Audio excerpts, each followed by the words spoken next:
இந்த cyber crime பற்றி பேசுகிறாரு. சைபர் கிரைம் பற்றி பேசும்போது இவர் சொல்கிறார், அதில் என்ன சொல்கிறாரு, நான் இப்படி தான் வந்து காஞ்சிபுரத்தில், திருவள்ளூர் காஞ்சிபுரத்தில் இருந்தார் நினைக்கிறேன், காஞ்சிபுரத்தில் இருந்தபோது வந்து பார்த்திங்கன்னா, அப்போ ஒரு செய்தி வந்து ஒரு ஒரு இணையதள ஊடகம் யூடியூபர் வந்து ஒருத்தர் செய்தி போட்டிருந்தாங்க.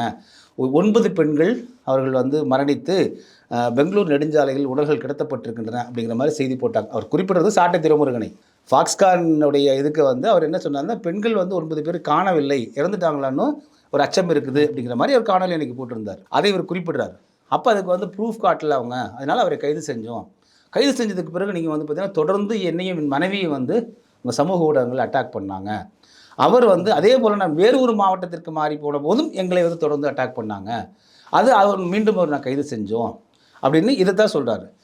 அவர் யாருன்னு நாங்கள் வந்து புலனாய்வு செய்து பார்த்தபோது, நாம் தமிழர் கட்சியைச் சேர்ந்தவர்கள். இந்த நாம் தமிழர் கட்சிக்கு உலகெங்கிலுமே வேர்கள் இருக்கின்றன.